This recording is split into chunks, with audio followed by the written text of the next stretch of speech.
Creepypasta Indonesia berjudul Botol Susu.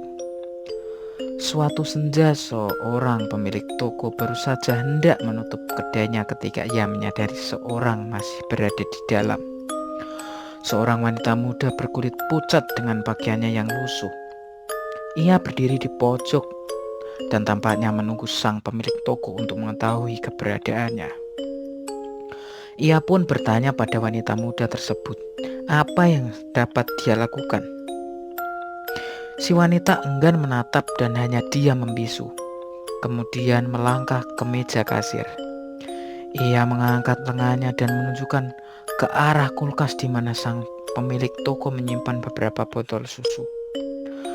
Sang pemilik toko mengambil sebotol lalu meletakkannya di meja kasir. Si wanita kemudian menunjukkan kulkas dan ia segera mengambil botol susu yang lainnya.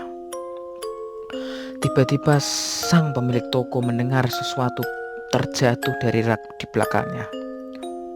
Saat ia berbalik, ia terkejut karena si wanita telah menghilang bersama dengan 2 botol susu yang ia berikan.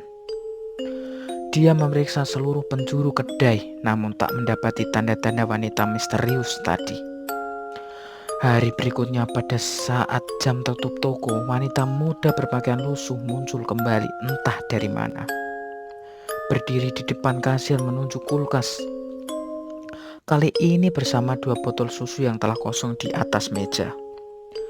Sang pemilik toko menatap matanya yang kelam dan melihat air mata mengalir di wajah wanita tersebut, menyisakan bekas di pipinya yang kotor. Dia adalah seorang yang baik hati dan dermawan. Ia tahu bahwa si wanita sedang butuh bantuan. Jadi, dia menyiapkan 2 botol susu yang baru dan meletakkannya di meja. Lalu menoleh ke belakang dan memberinya kesempatan untuk pergi tanpa harus membayar. Ia tak pernah mendengar suara pintu dibuka dan ditutup, namun saat ia menoleh kembali, si wanita sudah lenyap.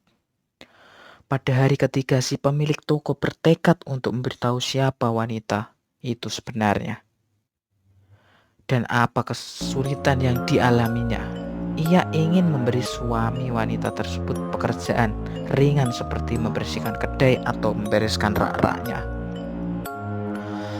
Lagi sebelum toko ditutup, si wanita muncul kembali dan berdiri menuju ke arah kulkas. Si pemilik toko menyiapkan 2 botol penuh susu dan berniat untuk bertanya dengan si wanita tentang beberapa hal. Ketika ia berbicara, mesin kasir di hadapannya terjatuh. Saat ia mendongak kembali, si wanita misterius lagi-lagi menghilang entah kemana.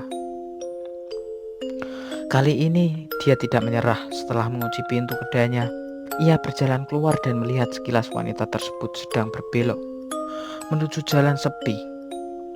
Ia kemudian berjingkat mengikutinya, melewati pepohonan rimbun sebelum akhirnya sampai di pekuburan kota. Gerbang kuburan masih terbuka dan ia dapat melihat suara aneh datang dari dalam sana. Lalu mendengar dan mencari sumber tersebut, kemudian sampai di sebuah makam yang tampak masih basah. Saat ia mendengar dengan jelas suara tangis bayi, dan yang membuatnya takut adalah karena itu datang dari bawah, dari makam tanpa batu nisan di dekatnya.